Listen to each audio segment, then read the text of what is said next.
Well, for more analysis on this latest chapter, France 24's International Affairs Commentator Douglas Herbert joins me now on set. Hi, Doug. How are you, Aaron? All right. So why is the U.S. president doing this now, and how likely is it to actually help America's steel sector as he claims it will? Well, the easy answer to that question is because he can. That's why he's doing it. What I mean by that is 2 days ago, right, we had the Court of Trade, the International Court of Trade, a federal court basically telling Trump, you can't do what you're doing with your tariff policy.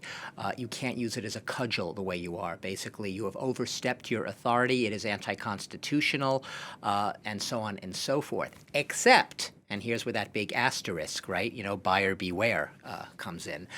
In the case of steel and aluminum tariffs, which you will remember, Aaron, Donald Trump basically slapped back in March. They'd been in place at this 25%.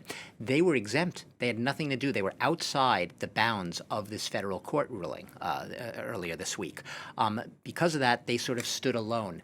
Donald Trump had passed the steel and aluminum tariffs under basically national security provisions, a special clause in a trade act that goes back to 1962. So this had nothing to do with the emergency powers legislation that he cited in order to impose his across-the-board worldwide tariffs.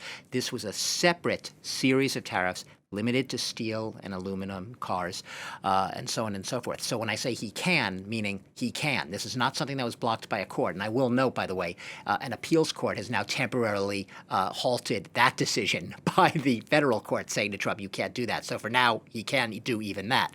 But look, on another level, and we heard part of that in that speech before the U.S., the steel workers in Pittsburgh, Pennsylvania on Friday, what he basically says is he wants to build the fence, right? We heard him talking about a fence, a tariff fence around domestic metals production, a fence that will protect it. He said basically with 25%, you can get over that fence. 50%, no one's going to get over that fence.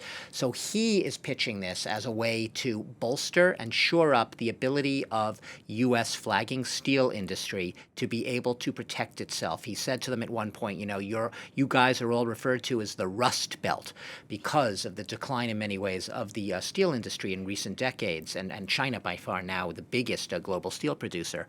What he's basically saying, you're all going to be beautiful again. You're going to shine. No one's going to call you rusting.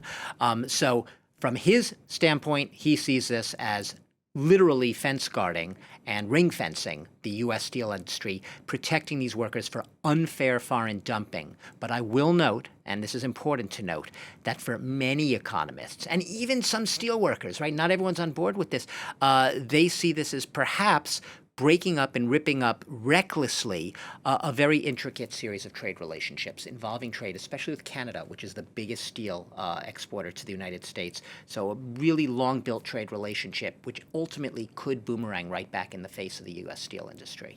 So that tariff announcement, Doug, also came as the U.S. president, during that address to steel workers in Pennsylvania, hailed a planned partnership between U.S. Steel and Nippon Steel of Japan, but there's quite a bit of confusion then over what that deal involves. Yeah. I'm confused, and I'll make you a little confused, Aaron. What I mean by that is we really don't have answers. The Japan takeover of U.S. Steel had been a big theme during the 2024 campaign. Joe Biden basically had blocked it. Donald Trump was also against it. He was firmly opposed to the idea of a Japanese steelmaker taking over the proud U.S. steel company. And so both of these candidates were against it, and they had sort of blocked the deal. So what's going on here now that all of a sudden Donald Trump appears at a Pennsylvania rally with steel union workers saying, lo and behold, there's this great deal that Nippon Steel. You said the words planned partnership, and those words are in quotes because those are the words he used.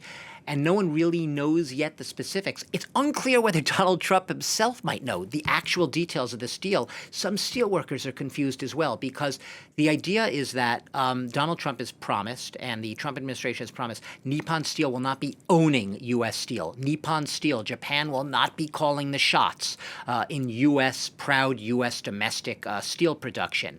He sees this, or at least it's pitched as, an investment by Japan to the tune of $15 billion into the U.S. steel industry, where essentially U.S. Steel, the U.S. side, will have a veto over any decisions that might adversely impact U.S. Steel, that essentially this is a partnership, not one side acquiring or taking over another.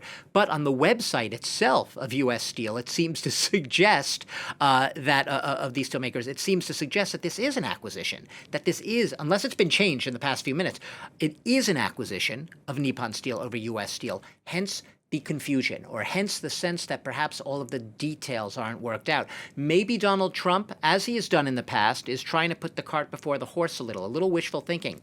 If you say that this is a partnership, if you say that this is not going to be a takeover by the Japanese of a proud U.S. steel company, perhaps in the end that will end up actually happening. It will come to fruition. But the actual details of what was supposed to happen, the reason that these as candidates Biden and Trump had been opposed to it is because they didn't like, especially for political, it didn't sound good politically either, they didn't like the idea of a Japanese company taking over a U.S. steel company. That smacked of too much foreign interference in the American economy and too much lack of sovereignty and independence for a proud American industry.